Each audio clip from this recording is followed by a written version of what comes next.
The women of Grover's Bluff had a saying about Hezekiah Hawthorne's ranch. They said the mountain let you in easy enough. It was the man inside that sent you back down. Nobody counted the exact number of women who had come and gone from that high country property over the years, but the postmaster, Gerald Finch, claimed he had forwarded at least 9 return letters on behalf of 9 different women, all of them addressed back east, all of them written within the first week of arrival. He mentioned this without cruelty, just the way a man mentions weather. Matter of fact. Inevitable. Viola Candace Moore did not know about Gerald Finch or his letters when she stepped off the stage in Grover's Bluff on a gray Tuesday morning in October. But she knew only what the correspondents had told her, that a man named Hezekiah Hawthorne owned 400 acres above the tree line, ran cattle, kept to himself, and was in need of a wife. The letter had been brief, almost insultingly brief. No flourishes, no promises, no flattery. Just the facts of the land and the arrangement, signed at the bottom in tight, even handwriting. She had read that letter 4 times on the journey west, not because it confused her, because something in its bluntness had felt more honest than anything she'd received in years. The man waiting at the edge of the road near the stage stop was not what she expected, though she couldn't have said exactly what she had expected. He was tall, lean through the shoulders, with a jaw that looked like it had been cut from the same rock as the mountains behind him, but he wore no expression that she could identify as welcoming or unwelcoming. He simply stood there with his hat in one hand and looked at her the way a man looks at a fence line he's calculating the cost of repairing. "Miss Moore," he said. "Mr. Hawthorne," she said. He picked up her trunk without asking and carried it to the wagon. He did not offer his hand to help her up. She didn't wait for it. They rode the better part of 2 hours without exchanging more than a dozen words. The trail climbed steadily, the pine trees thickening on either side until the town below disappeared entirely. Viola watched the land and said nothing. She had learned some time ago that silence was not the same as emptiness, and that a person who rushed to fill it usually did so for their own comfort, not anyone else's. Hez kept his eyes on the horses. The ranch, when it finally appeared around a long bend in the trail, was not what the letter had described as much as what it had implied. The house was solid, well built, well kept, but stripped of anything decorative. No curtains in the windows she could see from outside, no flower box, no wreath on the door. It was a working house. Every inch of it said so. There was a barn twice the size of the main structure, a smokehouse, a water pump that looked recently repaired, a woodpile stacked with the kind of precision that most men reserved for bookkeeping. She stood in the yard for a moment and took it all in. "I'll show you the inside," Hez said from behind her. The inside was the same as the outside, functional, clean in a sparse way. A table with 2 chairs, an iron stove that had been black polished recently, and a shelf of supplies organized by size, a single framed piece on the wall that turned out to be not a painting, but a hand-drawn map of the property lines. There were no personal effects that she could see, no photographs, no letters, no small objects that accumulate in a home the way sediment accumulates in a riverbed, the quiet evidence of a life being lived. It looked, Viola thought, less like a home than like a place someone was waiting in. "Your room is there," he said, nodding toward a door off the main room. "Meals are at 5:30 in the morning, noon, and 6 in the evening. I work from first light. I don't expect conversation during work hours. Sunday is rest, but the animals still need tending. There's a list of the household duties on the table." He said all of this the way another man might read from a ledger. Viola looked at the list he had mentioned. It was thorough, written in the same tight, even hand as the letter. She picked it up and read it fully without comment, then set it back down. "Any questions?" he asked. "Just one," she said, looking up at him. "Do you eat what you cook yourself, or have you been starving quietly up here?" Something shifted in his face. It wasn't a smile, but it wasn't nothing either. "I manage," he said, and walked back outside. She stood in that kitchen for a moment after he left, and looked around again, at the bare walls, the 2 chairs, the window that faced the mountain without any softening frame around it. Then she set her traveling bag on the table, opened it, and began to unpack. The first woman, she had heard from the stagecoach driver without asking, had left after 3 days. Said the man never spoke. The second had lasted 5 days, said he corrected the way she swept the porch. The driver had laughed telling it, as though it were a long-running joke the whole county shared. Viola had not laughed. She thought about that. As she moved around the kitchen, learning where everything was kept, running her fingers along the edge of the stove, opening the small window above the basin to let in the cold pine air. She was not here because she had no options. She was here because she had made a choice, and she was not in the habit of walking away from choices because they turned out to be harder than expected. Dinner that evening was quiet. She cooked. He came in at exactly 6, washed his hands at the basin, sat down, and ate without complaint. She had made a simple salt pork stew with the stores she found in the pantry. It wasn't remarkable, but he finished every bite and pushed the bowl back with something that might have been, if you were watching closely, a fraction of relief. She noticed. She also noticed, when she glanced toward the window during the meal, that he watched her reflection in the glass for just a moment before looking back down at his bowl. She said nothing about it.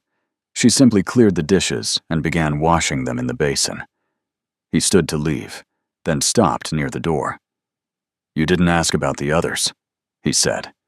His back was still to her. Viola set a bowl on the drying cloth and picked up the next one. "No," she said. "I didn't." A long pause. "Most women ask by the second hour," he said. "I'm not most women," she said simply. Not sharply, just as a fact. He was quiet for another moment. Then he went outside, and she heard his boots cross the porch, and then the barn door, and then nothing but the wind coming down off the mountain. Viola finished the dishes. She dried her hands, walked to her room, and sat on the edge of the bed in the lamplight for a while. Not anxious, not discouraged, just thinking. There was something underneath all that rigid silence. She had seen it in the way he organized his supply shelf, in the hand-drawn map on the wall, in the way he had finished every bite of a plain stew without a word of complaint or thanks, as though gratitude was a language he had once spoken, and then, somewhere along the way, decided was too costly to use. She didn't know yet what had made Hezekiah Hawthorne into a man who lived like a closed room, but she had a feeling she was going to find out. She blew out the lamp. Outside, the mountain was dark and enormous and utterly indifferent. And somewhere in the barn, she could hear the faint sound of movement, steady, deliberate, rhythmic, the sound of a man who didn't know how to stop working even when the day was done. She pulled the blanket up and closed her eyes. She was not going anywhere. The second morning, Viola woke before the 5:30 bell.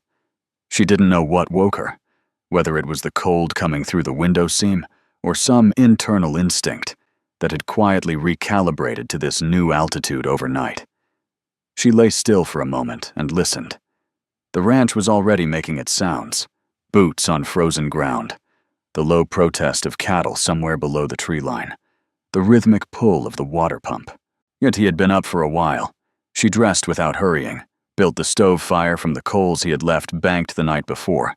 She noticed he had done that, left them banked so the morning start would be easier, and began breakfast before the light had fully reached the kitchen window. He came in at 5:30 exactly, washed his hands, sat down. She set a plate in front of him. Cornbread, fried eggs, black coffee. He looked at it for half a second longer than he had looked at the stew the night before. Then he picked up his fork. "You were up early," he said. "So were you," she said. He didn't answer. But he didn't leave the table as quickly as he had the night before, either. That was the thing about Hezekiah Hawthorne that Viola had already begun to understand. He communicated almost entirely in what he did not do. Each of the pauses were sentences. The small hesitations were paragraphs. A man like that required a different kind of listening, the kind most people never bothered to develop because it asked too much of them. Viola had learned that kind of listening a long time ago, in a different life, for different reasons. It wasn't something she spoke about easily. She poured herself a cup of coffee and sat across from him, not beside him, not at the far end, but directly across, where she could see his face in the gray morning light. He noticed. His jaw tightened very slightly, the way it did when something caught him off guard, and he was deciding whether to acknowledge it. He chose not to.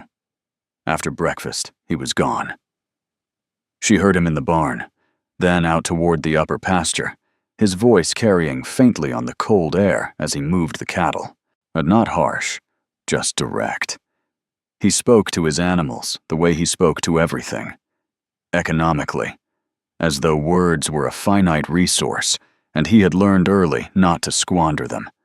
She spent the morning learning the house properly. Not cleaning, it was already clean, but understanding it, where the drafts came in, which floorboard near the door had begun to soften and would need attention before winter deepened, how the stove drew when the wind came from the north versus the west. She found a crack along the base of the window in the main room that had been stuffed with cloth rather than properly sealed, a temporary fix that had become permanent through neglect, the way temporary things often do. She found a tin of putty in the supply room and fixed it herself. It was just past noon when she heard him come back. Yet he stopped in the doorway of the main room and looked at the window, then at her, then at the window again.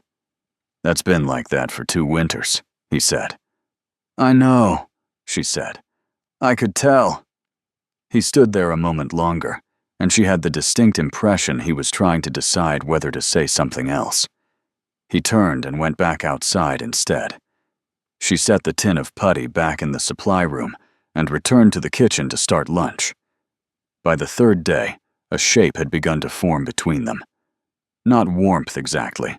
It was too early and too guarded for warmth, but something structural, a set of unspoken agreements. She cooked. He worked. She kept the house. He kept the land. At meals, they sat across from each other, and the silence was less like a wall and more like a room they were both standing in, just neither quite sure yet how to furnish it. He corrected her once, about the way she latched the supply room door, which had a particular trick to it that prevented it from swinging open in high wind. He showed her the motion without comment, his hand briefly covering the latch, and stepped back. She tried it, got it on the 2nd attempt. He nodded once and moved on. It was the most physical proximity they had shared, and it had lasted perhaps 4 seconds. She thought about that more than she intended to. On the 4th evening, something shifted. She had been outside near dusk, bringing in the last of the firewood from the stack, when she heard it. A sound from the far side of the barn that didn't belong to cattle, or wind, or the settling of timber. She set down the wood and walked around the corner. Hez was crouched beside a young calf that had separated from the others. The animal was trembling, legs tucked, eyes showing white at the edges. Something had spooked it badly. He had one hand pressed flat to its side and was speaking to it in a low, continuous murmur, his voice entirely different from the one he used with people. Patient, gentle, almost tender. He didn't hear her approach. She stood at the corner of the barn and watched for a moment, this rigid, rule-bound, wordless man speaking softly to a frightened animal in the last of the evening light, and felt something tighten in her chest that she did not immediately have a name for. She stepped back quietly and picked up the firewood and went inside. At dinner, she didn't mention it. He sat across from her, as composed and closed as always, and she looked at him and saw something she hadn't quite seen before. Not the coldness on the surface, but the shape of what was underneath it. "Did the calf settle?" she asked, keeping her voice even. His fork stopped. "You saw that," he said. It wasn't a question. "I came around the barn for the last of the wood," she said simply. A long pause. His jaw moved slightly, the way it did when he was measuring something. "She's fine," he said. "She'll be fine by morning." Viola nodded and looked back at her plate. She didn't press. She had no interest in pressing. She had simply wanted him to know that she had seen it, that gentleness under there, quiet as groundwater, and that it had not surprised her the way he might have expected it to. That night, she heard him stay in the barn longer than usual. The fifth day brought weather, and a hard gray sky that rolled in off the peaks before breakfast and settled over the ranch like a held breath. By mid-morning, the temperature had dropped sharply, and the first snow came. Not gently, but sideways, in the particular aggressive way mountain snow arrives when it has made up its mind. Hez came in earlier than usual, stomped the snow from his boots at the door, hung his coat, and stood by the stove with his hands out toward the heat. His face was raw from the wind. Viola handed him a cup of coffee without being asked. He took it. Their fingers did not touch, but it was close. He looked at the cup, then at her, and there was something in his expression she hadn't seen before. Something unguarded, just for a fraction of a second, before the familiar composure reassembled itself. "Storm will hold through tomorrow," he said.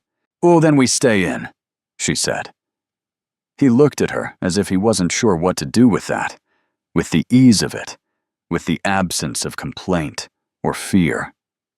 Every other woman, she suspected, had treated the isolation as evidence of something wrong. Viola treated it like weather, something you worked with, not against. They spent the afternoon inside. He sat at the table with his ledgers. She mended a tear in the curtain lining she had found in a chest. There had been curtains once, apparently, folded away and forgotten, and began hemming them to fit the main room window. He looked up from his ledgers once and saw what she was doing. She met his eyes without explanation. He looked back down. By evening, the curtains were hung. They changed the room in a way that was hard to define. Not dramatic, just slightly less hollow. And the lamplight caught in them and made the room feel, for the first time, like a place where someone intended to stay. Hez stood in the doorway of the main room before supper and looked at them for a long moment. He said nothing, but he didn't look away for a long time either. It was that night after supper, when he spoke more words in a single sitting than he had in the entire 5 days combined. He was at the table with his coffee, and she was across from him with hers, the lamp between them, the snow pressing quietly against the new curtains, when he said, without preamble, without looking up, "My father built this house." Viola was still. "He built it for my mother," Hez continued, his voice low and unhurried. "She lasted 3 winters. Then she went back to her people in Tennessee. Said the mountain was too quiet. Said she couldn't hear herself think up here." He turned the coffee cup slowly in his hands. "I was 7, he said." Viola said nothing. She understood in that moment the precise architecture of what she was looking at. The bare walls, the folded curtains, the 2-chair table. The man who had turned silence from a wound into a way of life, because silence was all the mountain had offered him after his mother left, and all his father had modeled in the years that followed. She understood it, and she did not rush to fix it with words. After a while, she said quietly, "How old was he when she left? Your father?" Hez looked up. It was clear no one had ever asked that before. 31, he said. Did he ever say much about it? No, Hez said. He just worked. She nodded slowly. Sounds familiar, she said, but something moved across his face. Recognition, she thought. The particular discomfort of being seen clearly by someone who isn't trying to wound you. He stood up, took his cup to the basin, and paused with his back to her. You haven't asked me why the others left, he said. No, she said. You're not curious? She considered that honestly. I think I already know, she said. And I don't think it's the reason you believe it is. He stood very still for a moment. Then, without another word, he went to his room. But he left his lamp burning longer than usual that night, and through the thin wall, she could hear him awake, not moving, not working, just awake, in the way a man is awake when something he had set down a long time ago has just been quietly handed back to him, and he isn't sure yet whether he is ready to carry it. The storm broke on the 6th morning. Viola knew it before she opened her eyes. The quality of the silence had changed overnight, gone from that dense, pressurized quiet of heavy snowfall to something cleaner and stiller. The kind of silence that follows weather, the way a held breath follows a long exhale. She dressed and came into the kitchen and found the stove already lit. He had beaten her to it.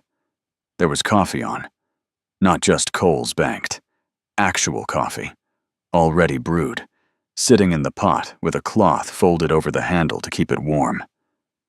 She stood and looked at it for a moment, then poured herself a cup and looked out the window at the white-covered ranch, the peaks above it catching the first pale light, like something just beginning to wake up.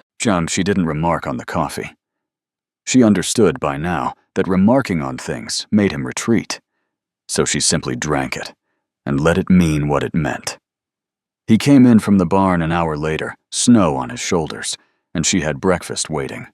He sat down. They ate. The silence between them that morning had a texture neither of them commented on, softer than before, somehow, less defended. Fence line on the north pasture took damage, he said midway through the meal. I'll need most of the day on it. I'll bring lunch out, she said. He looked up.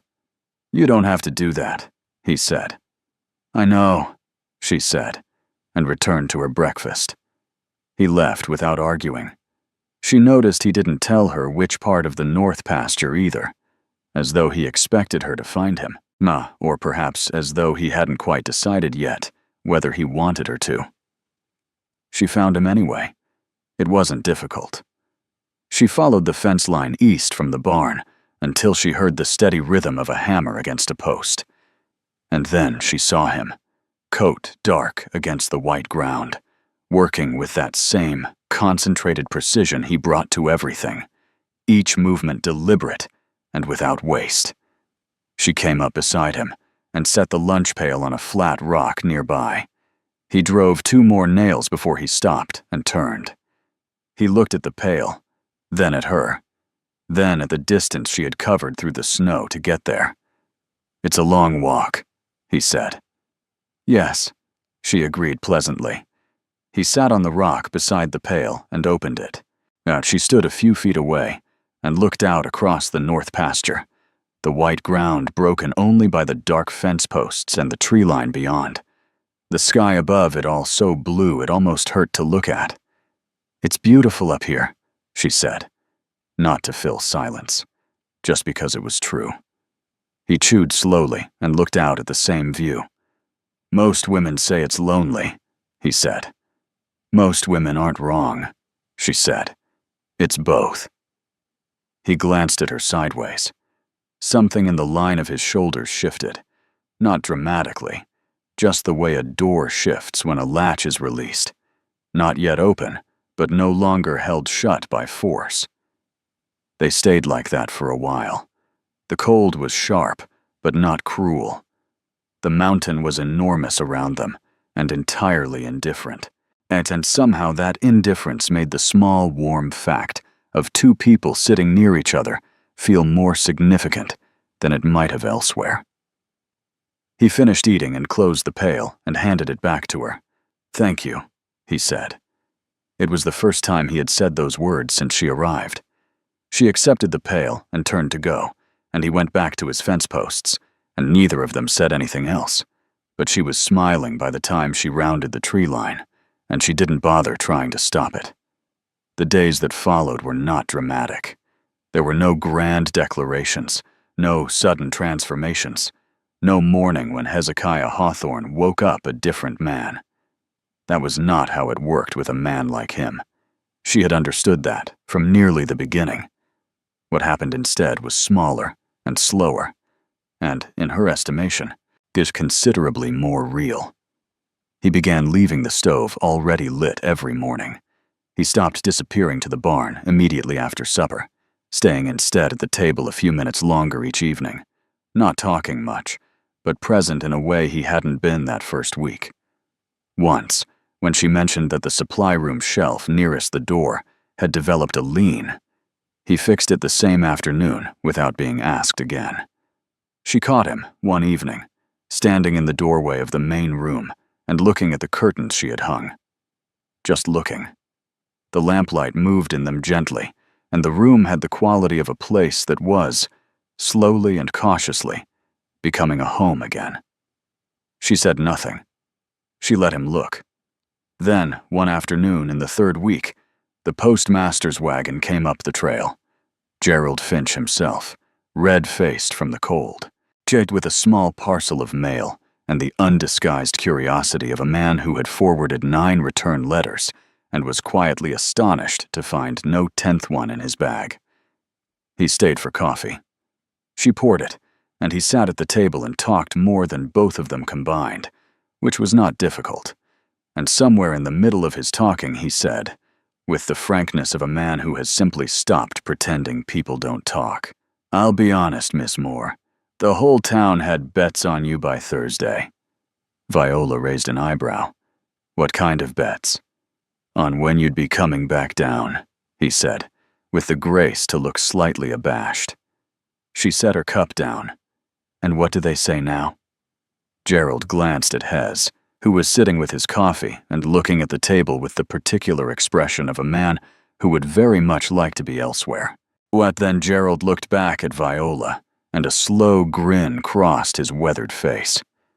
"Now," he said, "they don't quite know what to say." After he left, the yard fell quiet again. Hez stood on the porch and watched the wagon descend the trail, and she stood beside him, not quite touching, both of them looking out at the valley below, where the town sat small and distant under the winter sky. "Does it bother you?" he asked. "That they talk." "People talk about what they don't understand," she said. "It means nothing." He was quiet for a moment. "It used to bother me," he said slowly, as though he were examining the words as he produced them. After the second woman left, the whole county had an opinion about why. After the third, they stopped bothering to hide the opinions. He paused. "I stopped going into town much after that." Viola looked at his profile, the hard jaw, the careful eyes, the way he held himself like a man permanently braced for impact. "What do you think it was?" she asked quietly. "Why they left." He was still for a long time.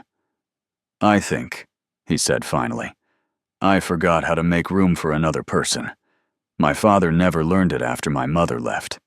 I watched him close down, inch by inch, year by year, until there was nothing left but the work." He stopped. His jaw tightened. "I told myself I wouldn't be like that. And then I was exactly like that. And by the time I noticed, I couldn't find the way back." It was the most she had ever heard him say. She didn't fill the moment with reassurance, didn't rush to tell him it was fine, or that he was wrong about himself, and she simply stood beside him and let the words exist in the cold air between them, solid and honest and long overdue. "You noticed," she said at last. "That's not nothing." He turned and looked at her directly, really looked at her, in a way that was different from all the guarded sideways glances of the past weeks, as though he had finally decided the looking was worth the risk. "Why did you stay?" he asked. "The real reason." She held his gaze. "Because I've met men who were unkind and called it strength," she said. "You're not unkind. You're just unfinished." She paused, and I've never seen the sense in walking away from something unfinished. Something broke open in his expression then, not dramatically, not with the spectacle of a man falling apart, but quietly. The way ice at the edge of a river gives way in early spring, and not all at once, but steadily, inevitably, because the season has simply made holding together no longer necessary. He looked away after a moment, cleared his throat. "I fixed the floorboard by the door," he said roughly. "The soft one." She blinked. Then, very slowly, she smiled. "I noticed," she said. They were married in the Grover's Bluff Church on a Saturday in late February, 6 weeks after Viola Moore had stepped off the stage into the cold October morning. It was a small ceremony. The Reverend Gerald Finch and 3 ranching families who came partly out of warmth and partly out of the irresistible pull of witnessing something the town had quietly decided was impossible. Hez stood at the front of the church in a clean dark coat and looked at her walking up the aisle with the expression of a man trying very hard to maintain his composure and not quite managing it. His jaw was set. His hands were still. But his eyes were entirely undone. She reached him, and he looked at her for a moment before the Reverend began, and quietly, so that only she could hear, he said, "You could have left." "I know," she said, simply. He nodded once, as though that settled something that had been unsettled in him for a very long time. The Reverend spoke. They answered when required. Hez's voice, when he made his promises, was low and even, and without the slightest hesitation. The voice of a man who had waited a long time to mean something completely, and was not going to waste the occasion. But when it was done, and they stepped out into the February cold, Gerald Finch shook Hez's hand with considerable enthusiasm, and told Viola she was the most sensible woman he had ever encountered, which she accepted graciously. On the ride back up the mountain, they sat close on the wagon bench, closer than necessary, closer than the cold alone required, and the valley fell away beneath them, and the ranch appeared around the long bend in the trail, solid and waiting, and changed somehow, the way a place changes when it has finally been decided upon. He helped her down from the wagon, and held her hand a moment longer than the task required. She looked up at him in the last of the afternoon light. "I'm going to plant something by the front porch in the spring," she said. Something that comes back every year." He looked at her for a long moment. Then the corner of his mouth moved. Not a large thing, just a small and private and utterly genuine shift that she recognized by now as the closest he came to joy expressed without restraint. "All right," he said. She squeezed his hand once and went inside. He stood on the porch for a moment in the cold, looking out at the mountain, at the land his father had built and closed himself away in, at the fence lines he had mended alone for so many winters. And for the first time in longer than he could honestly remember, Hezekiah Hawthorne did not feel like a man waiting for something. He felt like a man who had finally, quietly, come home. He went inside and closed the door behind him. The mountain stood as it always had, enormous, indifferent, and beautiful. But the light in the window was warm. And this time, it stayed on. By the following winter, there were curtains on every window and a child's laughter in the house that Hezekiah Hawthorne had built his walls inside of for so many years. Viola had planted climbing roses by the front porch as promised, and though they slept now beneath the snow, she had assured him they would come back in April. He believed her. He had learned by then to believe her about most things. Now, before we close, this story found its way to you somewhere in this wide world, and I'd genuinely love to know where. Whether you're watching from a quiet town, a busy city, a cold winter morning, or a warm evening somewhere far from any mountain, drop it in the comments. Tell me where in the world Hez and Viola's story reached you.